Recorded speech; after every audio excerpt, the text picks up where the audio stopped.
हमारे जो प्रोडक्ट है वो लेदर के शूज़ है।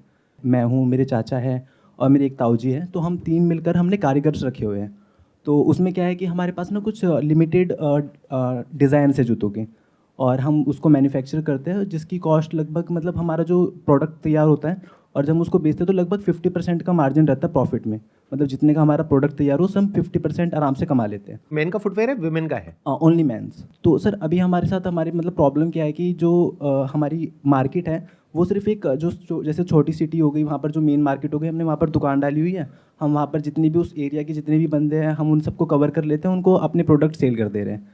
लेकिन मैं चाह रहा हूँ कि हमारी जो मार्केट है वो और भी ज़्यादा एक्सपेंड करे, हम ऑनलाइन भी जाए। अब ऑनलाइन जाने में एक प्रॉब्लम ये है कि ऑलरेडी जो फुटवेयर इंडस्ट्री है वो बहुत बड़ी है, और मतलब बहुत अच्छे अच्छे ब्रांड्स भी। अगर आपको भी कोई मतलब फुटवेयर खरीदना है तो आप बड़े प्रोडक्ट को प्रेफरेंस करके, बड़ी जिसका नाम है ऑब्वियसली।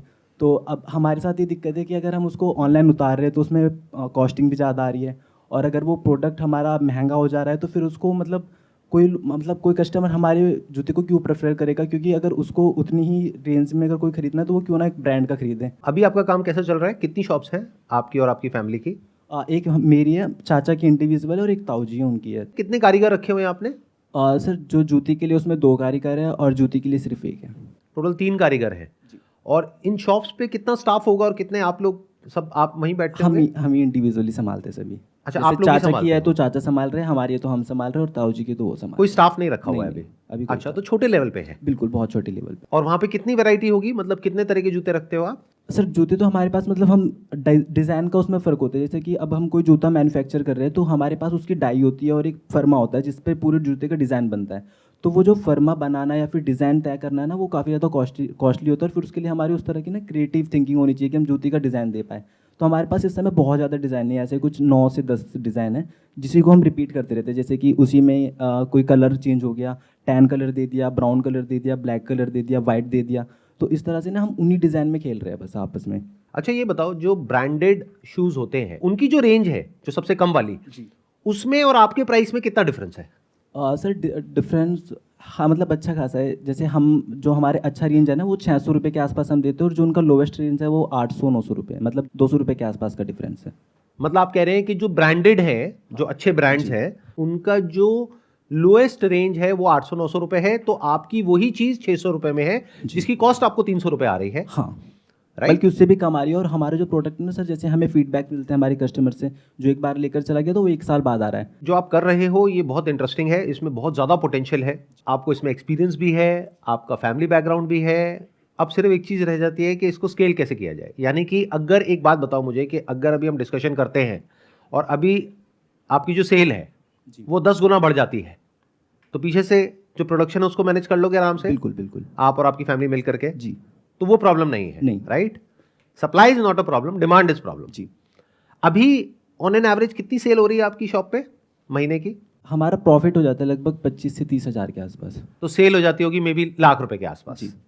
तो अब इसको आराम से समझते हैं कि इस बिजनेस मॉडल को कैसे क्रैक किया जाए। Number 1 is online. देखो, ऑनलाइन जैसे ही आप जाते हो ना, तो उसमें क्या हो जाता है कि अभी आपकी एक शॉप है जो एक पर्टिकुलर एरिया में है, वो भी छोटी सी है, जी। वहां पर वहीं आसपास के लोग आ रहे हैं। The moment you go online, तो एक तरीके से ये मान लो कि वो छोटी सी दुकान आपकी खुल गई एक बहुत बड़े मॉल में, और वहां पर डेली के लाखों लोग आ रहे हैं। अब आप कहोगे कि वहां पे कंपटीशन है, विच इज अ फैक्ट कि भाई बहुत कंपटीशन है ऑनलाइन में। उसके बावजूद भी बहुत सारे लोग हैं जो ऑनलाइन में बहुत पैसा कमा रहे हैं, और बहुत सारे हैं जो ऑनलाइन में अपना स्टोर खोलते हैं मार्केट प्लेसेस में और वो बंद हो जाता है, नहीं कर पाते हैं। मतलब वहां भी जो सक्सेस रेशियो है दैट इज 90-10। 90% ज्यादा टाइम तक सर्वाइव नहीं कर पाते हैं, 10% ही कुछ बड़ा कर पाते हैं, और उस 10% में से भी 1-2% होते हैं जो कुछ बहुत बड़ा कर पाते हैं। अब वो कैसे किया जाए? देखो, ध्यान से समझो। जो ब्रांडेड प्लेयर्स हैं इस सेगमेंट में, उनकी पैकेजिंग को ध्यान से देखो, उनकी मार्केटिंग को ध्यान से ऑब्जर्व करो, ध्यान से देखो ऑनलाइन ऑफलाइन वो अपने आप को कैसे प्रेजेंट करते हैं। ऑनलाइन का सबसे बड़ा बेनिफिट क्या है कि उनको नहीं पता कि ऑफलाइन आपकी छोटी सी दुकान है। जी। Online you can look as big as a big brand, मतलब उन्हीं की जितनी बड़ी एड दे सकते हो। जैसे ही कोई सर्च करे, मान लो ब्लैक शूज फॉर मेन, तो वहीं पे आपकी एड आई, और कई तरह की एड्स आई। जैसे एक सिंपल ऐड होती है, एक है वीडियो ऐड होती है, तो इस तरह की बहुत सारी एड्स होती है। तो सोचो अगर वहां पर आपकी एड्स आ रही है और अगर वो एड की क्वालिटी उन ब्रांडेड के टक्कर की है, और जिस तरह से उन्होंने ऑनलाइन जो उनका स्टोर है, जो उनका पेज है, वहां पे इंफॉर्मेशन दी हुई है, और हो सकता है वो जो ऑफर कर रहे हैं उसमें कहीं ना कोई कमी हो, तो उसको ढूंढो। वो क्या हो सकता है? हो सकता है वो मनी बैक गारंटी दे रहे हो 7 दिन की, तो आप 30 दिन की दो। या जिस मार्केट प्लेस पे जा रहे हो, मान लो अमेजोन पे जा रहे हो, उनसे पूछो मैक्सिमम हम कितने दिन की दे सकते हैं मनी बैक गारंटी। वो कहेंगे 2 महीने की। 2 महीने की दो, हाईलाइट कर दो इसको हर जगह। आपने क्या कहा? आपकी क्वालिटी बहुत अच्छी है। अगर क्वालिटी अच्छी नहीं होती तो मैं ये सजेशन आपको कभी नहीं देता। आप क्या कह रहे हो? मिनिमम 1 साल की लाइफ तो है ही आपके प्रोडक्ट की, राइट? तो 2 महीने की गारंटी देने में क्या दिक्कत है? कोई दिक्कत नहीं है। बिल्कुल सर। तो you have to adopt the kind of strategy which nobody else is doing and present your brand in such a way जो देखने में ऐसा लगे कि उसी के टक्कर का है या उससे भी बड़ा है। अभी भी हम सबका जो माइंडसेट है, मेजॉरिटी ऑफ आवर पॉपुलेशन, वो बहुत ही कॉलोनियल माइंडसेट है। मतलब क्या है कि हमारे सबके दिमाग में बैठा हुआ है कि भाई अगर ये फॉरेन का ब्रांड है तो अच्छा ही होगा, महंगा ही होगा, लोकल है तो सस्ता होगा।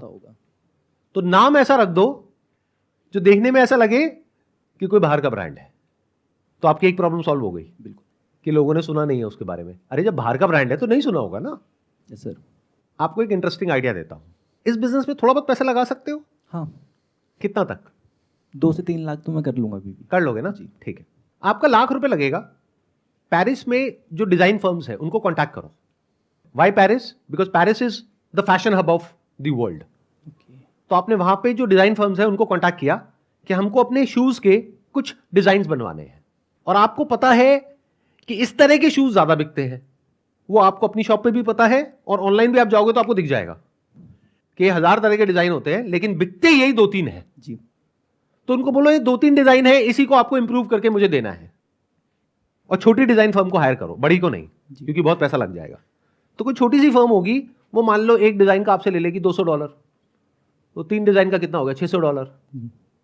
अब क्या बेनिफिट हुआ? आपके ब्रांड का नाम हो गया कुछ ऐसा जो फ्रेंच है, उसकी लैंग्वेज में कोई पर्टिकुलर वर्ड है, वहां से आपने ढूंढ करके निकाल दिया, which is symbolic for footwear, design in Paris. Design वहां से बन गया, एग्जीक्यूट आपको करना है, वो आपके लिए कोई बड़ी बात नहीं है जी। मतलब आपको सिर्फ उनका नाम चाहिए उस डिजाइन फर्म का। अब इससे क्या हुआ? आप एक झटके में जो और ब्रांड्स हैं इंडिया में उनसे बहुत आगे निकल गए as far as your branding is concerned. अब बात आएगी प्राइस की। क्या करें? देखो, ये जो इंडियन ब्रांड्स हैं उनका एक होगा लोअर एंड ऑफ प्राइसिंग, एक होगा हायर एंड ऑफ प्राइसिंग। ना आप हायर की तरफ जाओ ना लोअर की तरफ जाओ, बीच में कहीं पे चले जाओ। यानी सस्ता बेचना इज नॉट अ सोल्यूशन। हम लोग क्या गड़बड़ करते हैं? हमें लगता है कि अच्छा ऑनलाइन जो अनब्रांडेड है वो बिक रहा है ₹600 का, ब्रांडेड बिक रहा है ₹800 का, तो मैं बेचूंगा ₹500 का। और कस्टमर देखता है, वो कहता है ये तो घटिया होगा। और अगर बिक भी जाता है तो रिटर्न इतना आ जाता है और मार्जिन कम होता है, तो बिजनेस आपका बंद हो जाता है। ऑनलाइन में याद रखो, आपको मार्जिन बहुत अच्छा चाहिए, ऑफलाइन से ज़्यादा चाहिए, क्योंकि ऑनलाइन में बहुत सारी ऐसी कॉस्ट होती है जो अभी आपको पता ही नहीं है। जो मार्केट प्लेस है उसका अपना कमीशन है, रिटर्न है, उसके अलावा एडवर्टाइजिंग कॉस्ट है। तो इन सब कॉस्ट को जब आप फैक्टर इन करते हो तो आपको समझ आता है कि ऑनलाइन में जो खर्चा है वो बहुत ज़्यादा है उससे जो ऑफलाइन में है। तो उसके लिए आपको मार्जिन भी तो अच्छा चाहिए। अब मार्जिन अच्छा कैसे मिलेगा? जो मैं आपको बता रहा हूं। आपने क्या किया? आपने अपने इस प्रोडक्ट को प्राइस किया ना तो बहुत ही कम ना बहुत ही ज़्यादा, बीच में कहीं पे प्राइस कर दिया। मान लो उनकी जो टॉप रेंज है वो बिकती है 2000 की, लोअर रेंज है वो बिकती है ₹800 की, तो आपने रखा ₹1200, जो अफोर्डेबल भी हो और लोगों को लगे कि यार ₹800 का ये है, मेरे को ₹400 और देने हैं, मेरे को पेरिस का ये ब्रांड मिल जाएगा।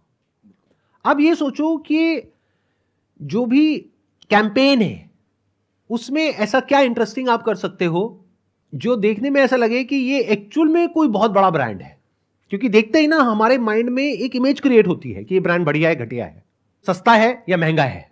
तो माइंड में क्या आना चाहिए? ये तो बहुत महंगा है। फिर जैसे बंदा प्राइस देखे कि यहां पे लिखा हुआ है ₹3600 और काट करके ₹1200, तो सामने वाले को ये लगेगा कि मेरे को इतने की बचत हो रही है।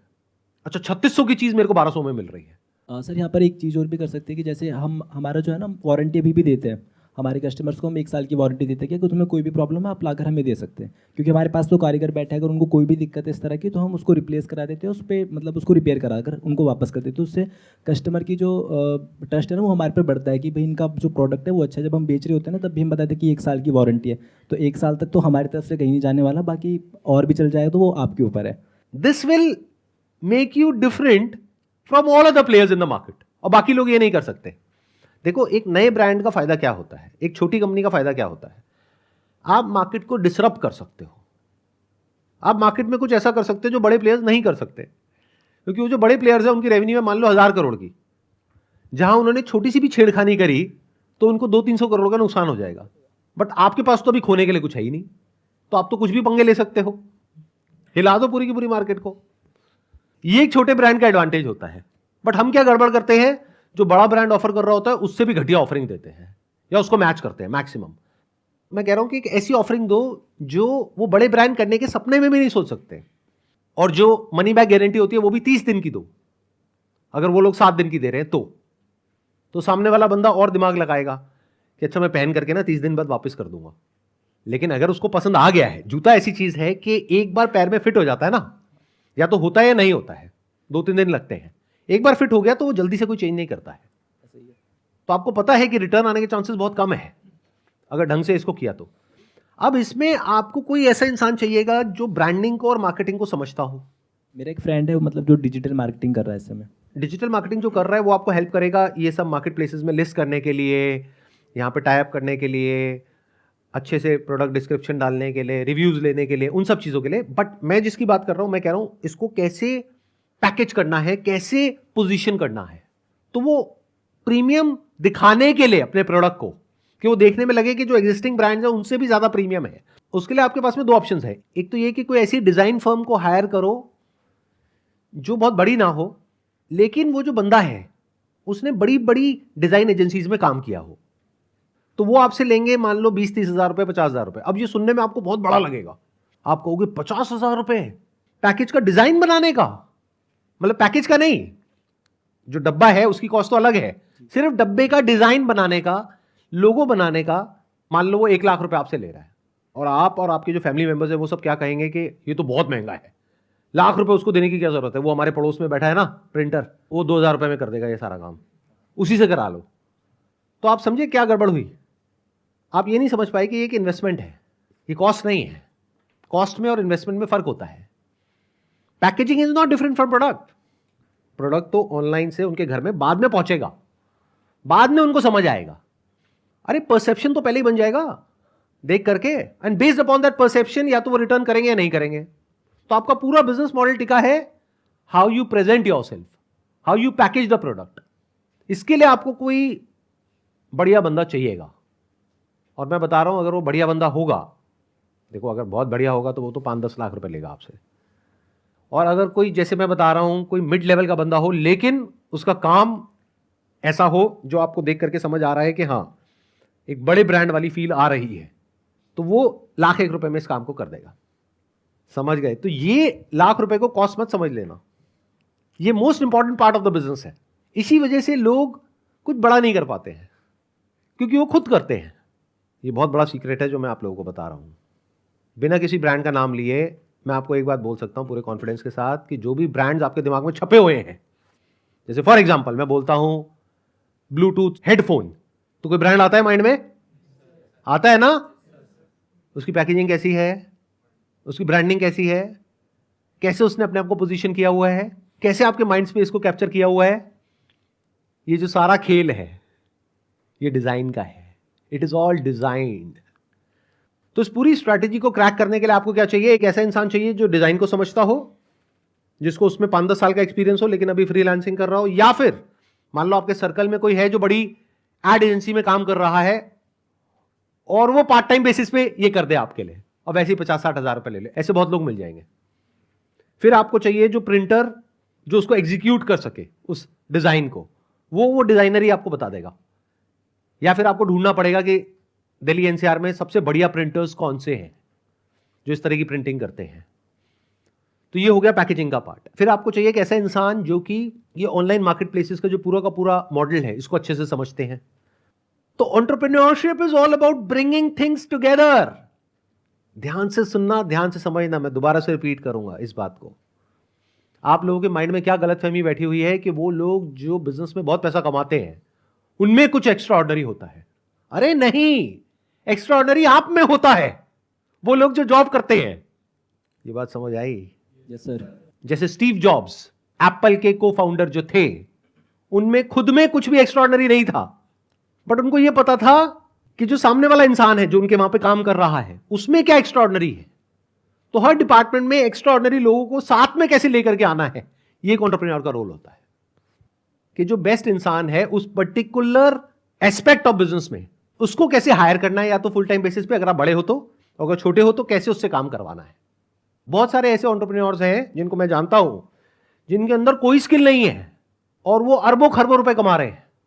क्यों? क्योंकि उनकी कंपनी में जो लोग काम करते हैं उनके अंदर वो सारी स्किल्स हैं। तो अगर एक बिजनेस को सक्सेसफुल बनाने के लिए ये 10 स्किल्स चाहिए, तो उन्हें पता है कि इन 10 स्किल्स में ये जो अलग अलग स्किल्स है इसमें कौन इंसान है जो बेस्ट है। तो एक तरीके से पजल के अलग अलग 10 पीसेस हो गए, उनको ला करके जोड़ दिया। This is the essence of entrepreneurship.